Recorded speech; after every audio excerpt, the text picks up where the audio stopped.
তোর হাত যতই লম্বা হোক, আমার হাজত থেকে তুই কোনোদিনও আমার প্রশ্নের উত্তর না দিয়ে বেরোতে পারবি না। বল, তোর মাথার উপরে লোকটি কে?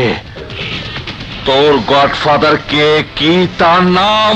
জমিন ছাড়া যেমন গাছ হয় না, এমনি গডফাদার ছাড়া আমার মতো পাঁচার পয়দা হয় না।